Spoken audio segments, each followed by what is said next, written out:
L'équipe du musée Petier et moi-même sommes très heureux de pouvoir ouvrir au public le musée Petier pour les 37e Journées européennes du patrimoine, puisque pour cause bien sûr d'épidémie de coronavirus, eh bien, de nombreuses manifestations avaient dû être annulées. Nous sommes donc très heureux d'accueillir aujourd'hui, dans le cadre de ces journées, un spectacle de contes qui m'a paru particulièrement adapté lorsque je l'ai choisi pour le thème des journées, qui est patrimoine et éducation, apprendre pour la vie. En effet, le conte, c'est l'une des premières façons qu'a eu l'humanité de se transmettre des informations, d'éduquer les enfants. Et d'ailleurs, Limoux, pendant des années, a accueilli, et c'était vraiment merveilleux, un festival du conte et des conteurs. C'est pour ça qu'il y a presque un an, j'ai demandé à Wilfried Delahaye de venir nous présenter un conte. J'ai choisi avec lui un conte qui va nous faire voyager de la mythologie grecque aux Pyrénées, puisqu'à Limoux, nous sommes au pied des Pyrénées.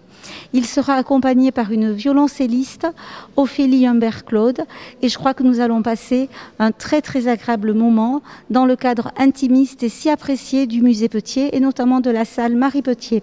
Alors pour cette 37e journée du patrimoine, c'est moi qui ai le plaisir d'accueillir le public au musée Petier au nom de la municipalité.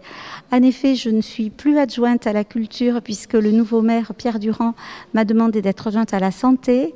Mais comme nous avions prévu avec l'équipe du musée Petier ce programme donc pour les journées européennes du patrimoine depuis de nombreux mois, c'est donc moi qui représente ce conte et je profite d'ailleurs de l'occasion pour remercier toute l'équipe du musée, notamment Géraldine et Stéphanie, pour leur participation à mes côtés, pour avoir animé le musée Petier pendant toutes ces années et l'avoir ouvert à de nombreux publics. Alors c'est tout petit le colibri, hein, et il y a un immense feu de forêt, et la forêt est en train de brûler de tous les côtés, tous les animaux sont en train de fuir de partout, et le petit colibri, lui, eh bien, il fait le chemin inverse, il revient en direction du feu.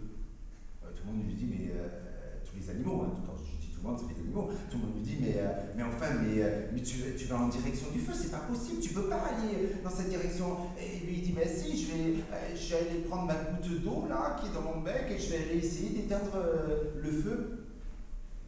C'est ridicule ce que tu fais. Ça sert à rien. Et le petit colibri, il dit, bah oui, mais moi je fais ma part. Et si tout le monde fait sa part, bah, on pourrait peut-être y arriver.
Au début, il n'y avait rien. Ni hommes, ni animaux, ni arbres, ni légumes, ni fruits, ni fleurs, rien. Les ténèbres, la nuit noire, la plus complète. Puis, il est apparu la matière. La matière sans dessus-dessous. Tout était dans le désordre dans l'univers. Il y avait toute cette matière de façon chaotique. Chaos. Chaos, les Grecs l'ont appelé. Il y a plus de 3000 ans en arrière, cette matière, on l'appelait comme ça. Chaos.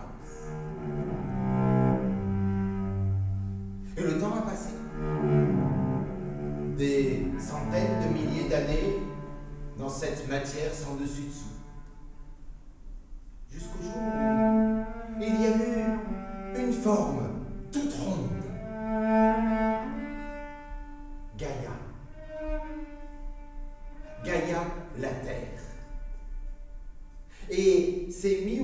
puis tout autour, Ouranos, le ciel. C'étaient deux êtres formidables, gigantesques, monstrueux. Imaginez un être aussi gros qu'une terre, ou aussi gros qu'un ciel. Mais c'était deux êtres. Et ces deux êtres-là se sont collés. Ils ont pris leur temps. Ils se sont aimés. Et à force de s'aimer, ils ont eu des bébés. Et au bout de 10 000 ans, les dieux ont gagné. Ils se sont installés sur la Terre et dans l'univers. Le premier, et vous allez voir comment les dieux racontaient ça, enfin comment les Grecs racontaient ça, le premier dieu, c'était Hadès. Hadès, lui, c'est le premier à vouloir un endroit, il a voulu ce qu'il y a sous la Terre, un endroit où il fait chaud, comme ici maintenant. Et il a demandé d'avoir les enfers, le Tartare. Alors on lui a demandé les enfers. Poséidon a demandé la mer et Zeus, lui, a demandé ce qu'il y avait sur la terre. Alors il s'est installé sur l'Olympe, Zeus. Et c'est comme ça que les conteurs racontent. Pour arriver à une histoire, il faut raconter tout le début. Quand on raconte la mythologie, ou une épopée, de grands récits comme ça, on raconte qu'au début il n'y avait rien, et on défile, jusqu'à arriver au moment où les hommes ont pu arriver sur Terre. S'ennuyer tellement que, bon, il fallait trouver une solution, alors il a créé une femme.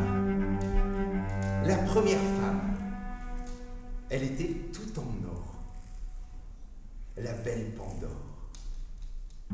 Il l'a déposée sur terre avec une boîte, la boîte de Pandore. Cette boîte si magique qui a fait que la vie a pu commencer sur terre. Avec cette belle boîte de Pandore qu'elle ne devait absolument pas ouvrir, évidemment, elle l'a ouverte. Elle a ouvert la boîte et à l'intérieur, tout est sorti. Les maladies, les tragédies, la mort, les guerres, la violence, la tristesse était là aussi. La mélancolie, j'aime bien la mélancolie, moi. Je trouve que c'est une drôle d'émotion intéressante, elle est double. Et il y avait toutes ces mots MAUX qui ont commencé à envahir, tels des petits papillons qui s'installaient un petit peu de partout. Une myriade de poussière a commencé à envahir toute la terre sur les hommes. Et c'est comme ça que la vie a pu apparaître. C'est comme ça que la vie a pu naître. Car la mort était là.